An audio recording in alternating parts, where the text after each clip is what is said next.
He knew of the criticism and believed it to be unjust. Now, as he rode toward Salem to join his command, an opportunity lay ahead of him, not to the west, but to the east. Not long into the morning of June 25th, shielded by the night, Stuart led his veteran troopers on a road familiar not for its landmarks, but for where it led. Within hours he would face a fateful decision. The course he chose shaped events in a campaign that climaxed at Gettysburg. His choice has become central to history's judgment of him as a man and as a soldier. James Ewell Brown Stuart was born at Laurel Hill, Patrick County, Virginia, at 11:30 p.m., Wednesday, February 6, 1833, the fourth son and eighth child of Archibald and Elizabeth Pennell Stuart. The parents named their new son for Judge James Ewell Brown, the husband of Archibald's sister, Anne Dabney Stuart Brown.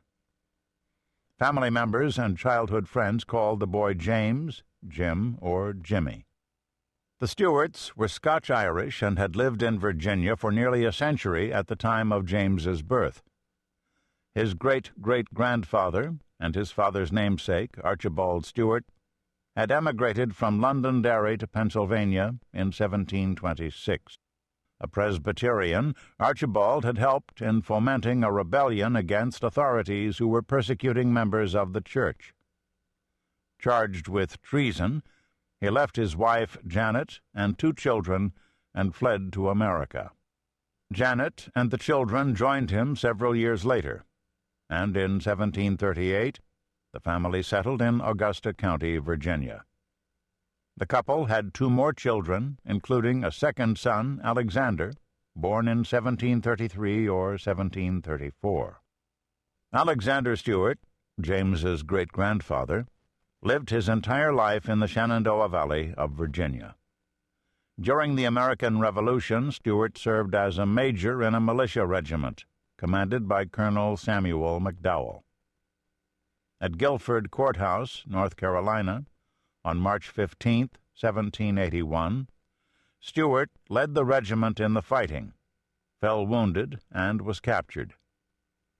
Released after 6 months in captivity, he returned to Augusta County in the Valley. Major Stuart was married 3 times, widowed twice. His second wife, Mary Moore Paxton, bore him a son and namesake, Alexander, born on May 11, 1770. According to a letter written by Flora Cook Stuart, James's future wife, it was this third generation of Stuarts in America who changed the spelling of their surname from Stewart to Stuart. Her statement has not been verified by other accounts. The second Alexander Stuart, James's grandfather, had a distinguished career in the law and politics as a federal and state jurist in Illinois and Missouri. Like his father, Judge Stuart was widowed twice and had 3 wives. His first wife was Nancy Ann Dabney, whose kinfolk included Thomas Jefferson, John Marshall, and the Lee family. Alexander and Nancy had 2 children, Archibald, born December 2, 1795, and Anne Dabney, born in 1798. Nancy Stuart probably died from complications in the birth of her daughter, a common occurrence in that era, as Alexander remarried in June 1800. While on a visit to Virginia, he died in Staunton on December 9, 1832, less than 2 months before the birth of his famous grandson. It would appear that the judge's 2 children remained in Virginia with a stepmother or relatives when he moved to the West. Archibald Stuart, James's father, followed his father in the legal profession and politics. After serving in an artillery unit in the War of 1812, Archibald studied law and opened a practice in Campbell County. Described by local folks as a hell of a fellow, Arch, as he was known, enjoyed the conviviality of company and alcoholic drink. Gifted with a